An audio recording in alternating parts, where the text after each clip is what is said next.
Adriano, o que essa crise causada pelo coronavírus tem de diferente de outras que a gente já enfrentou? Bom, primeiro, obrigado, Natália, pelo convite. É muito bom falar com vocês de novo.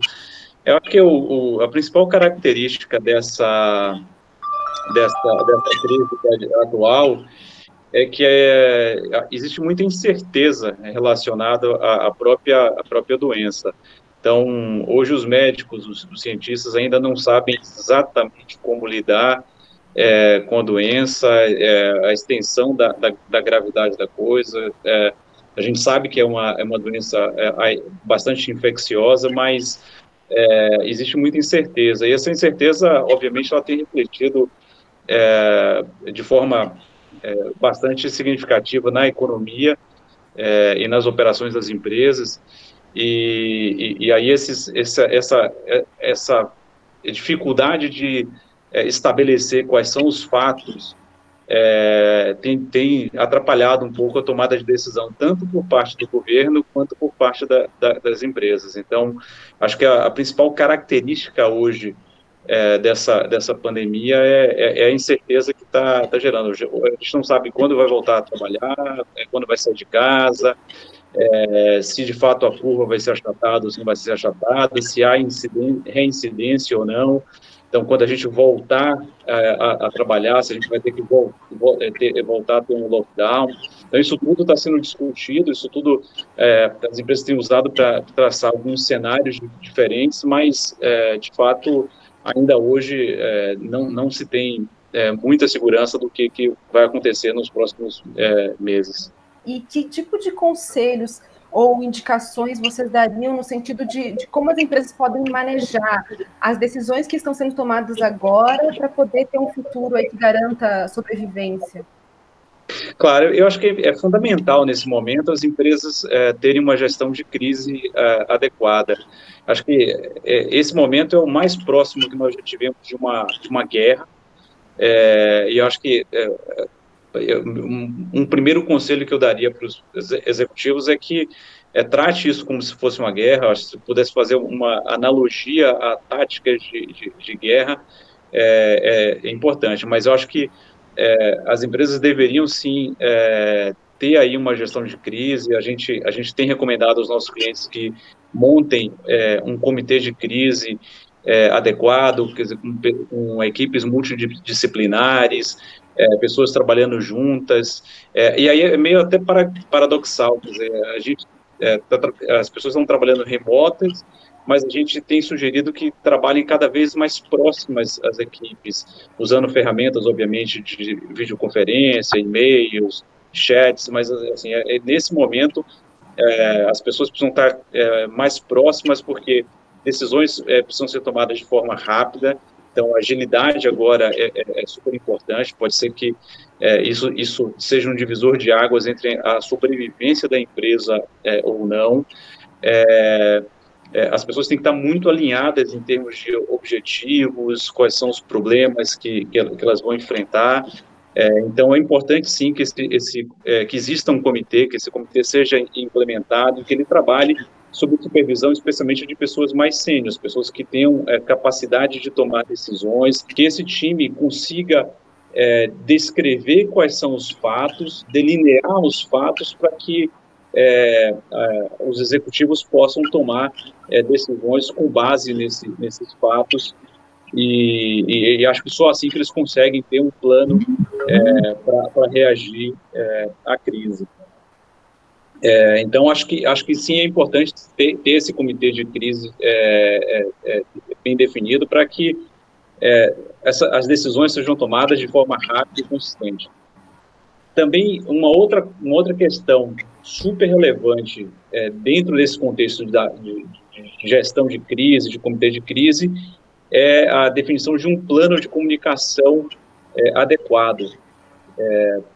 Nesse momento, é muito importante que as empresas se comuniquem bem, tanto com seus funcionários, colaboradores, quanto com os diversos partes interessadas. E aí eu estou falando de governo, reguladores, investidores, clientes, fornecedores, porque nesse momento é super importante que as informações cheguem de uma forma consistente e coerente para todos os interessados. E aí acho que tem um elemento importante também que a gente tem percebido na comunicação de algumas empresas com o mercado, ou às vezes até internamente, é que nem sempre essas informações são autênticas. Então, isso pode ser um erro estratégico importante, porque nesse momento altamente sensível, que as empresas não soam de forma autêntica, isso pode afetar de forma significativa a credibilidade das companhias. O tamanho da empresa, ele é fator determinante na capacidade de reação a uma crise? Só as grandes vão sobreviver? Acho que não. Acho que as mais velozes vão sobreviver. Acho que não necessariamente as maiores. As maiores, às vezes, têm uma capacidade maior de caixa, de investimento, tem até talvez mais tecnologia, mais gente pensando, mas às vezes o processo de tomada de decisão, de implementar determinadas ações numa empresa maior, é mais lento. E acho que hoje a gente precisa ter mais agilidade no processo de decisão, porque o cenário muda muito rapidamente hoje. Numa semana você está trabalhando com alguns cenários, numa outra semana as mudanças são muito significativas. Então, hoje acho que mais do que nunca as empresas mais velozes vão ter uma vantagem competitiva frente às menos velozes. O setor de transporte, ele sempre acaba sendo mais afetado, né, numa intensidade um pouco maior, porque é uma atividade meio, né, entre a produção e o consumo. A gente está vendo a situação das empresas aéreas, que estão tendo que manter algumas operações, porque o serviço é essencial, mas com problemas de caixa seríssimos. Transporte urbano duramente afetado, transporte de cargas ele se mantém, mas com relação à redução de consumo também está sendo prejudicado. Como é que você vê a situação do setor? De fato, as empresas de transporte nesse momento são, eu diria assim, na maioria das empresas elas são muito afetadas. Embora eu concordo com você, algumas empresas de transporte de carga talvez elas sejam um pouco menos afetadas nesse momento, mas quem lida com o transporte de passageiro e transporte de alguns bens de consumo estão sofrendo de forma duríssima. Acho que o momento é de altíssima complexidade para essas empresas, altíssima complexidade não só por conta de um cenário econômico adverso e por conta das incertezas que a gente ainda tem, porque a gente não sabe quanto tempo pelo menos o distanciamento social vai demorar, e a gente não sabe quanto tempo também as pessoas vão voltar a ter confiança para sair das suas casas, para consumir, para ir num shopping, para viajar, para tirar férias. Imagina que uma das ações que estão sendo tomadas hoje pela maioria das empresas é dar férias para funcionários para conseguir preservar os empregos. Então, você imagina que muita gente vai ficar sem férias por um período de pelo menos 12 meses. Então, isso vai afetar, de fato, de maneira significativa a indústria de entretenimento, e aí as companhias aéreas são afetadas, as companhias de transporte de passageiros terrestres também vão ser afetadas, enfim. Mas eu acho que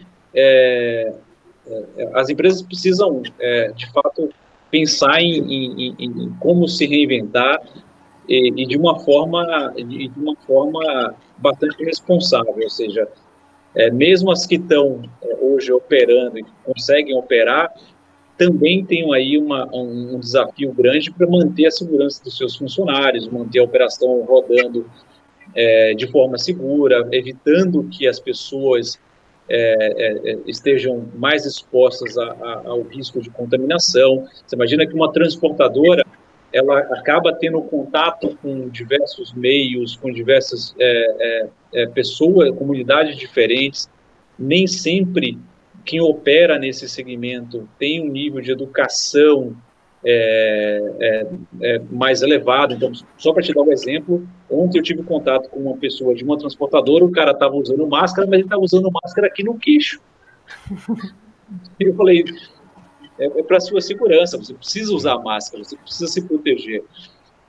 Mas eu acho que aumenta bastante a complexidade da operação das transportadoras, não só por essa questão econômica, mas também pela questão operacional de quem continua operando, porque esse treinamento de segurança, esse treinamento de essa conscientização das pessoas é cada vez mais importante. Seria um desastre, por exemplo, uma empresa que hoje está operando normalmente, ou quase normalmente, ter funcionários, ter colaboradores infectados e uma transmissão alta, poderia ser hoje um problema muito sério para essa empresa. Então, acho que não tem, eu concordo com você, não tem, as empresas vão ser muito afetadas. É uma pena, porque a gente percebe que o segmento de transportes como um todo, ele vinha saindo da crise, quer dizer, ele foi muito afetado na crise econômica que a gente estava saindo. A gente percebia muitas empresas agora numa fase boa de saída da crise, de retomada de operações, da tomada de investimentos. Muito se falava no governo sobre cabotagem, estava para sair a nova regulamentação e, de repente, a gente para e não sabe se vai retomar níveis de anos anteriores ou se a gente vai conseguir passar por uma turbulência rápida e retomar as operações. Muito importante hoje que as pessoas tenham a cabeça no lugar, que de fato não se deixe abalar por essas adversidades, que consigam de fato ter aí frieza para tomar decisões, para conseguir motivar o time, para que consiga não deixar que o problema seja maior do que ele de fato é. Então, acho que é super importante que os executivos exerçam o seu papel de liderança de uma forma plena, e para liderar não só as pessoas, mas a sua comunidade em volta, fornecedores, clientes, para que a gente saia rapidamente dessa crise que ela é uma crise sem precedentes. Buscar soluções de uma forma coletiva pode ajudar, assim, né? Não, talvez não tomar decisão individualmente, né? Acho que a cooperação nesse momento é fundamental. Acho que cooperar com todo mundo, procurar não se aproveitar eventualmente de uma fraqueza de alguém. Eu acho que é fundamental que a gente se ajude, porque se a gente não tiver essa consciência de cooperação, de ajudar de uma forma geral a comunidade de negócio, a gente não vai conseguir sair rapidamente disso. Perfeito. Adriano, obrigada pela conversa, obrigada pela entrevista, pela disponibilidade de falar com a gente. Obrigado a vocês.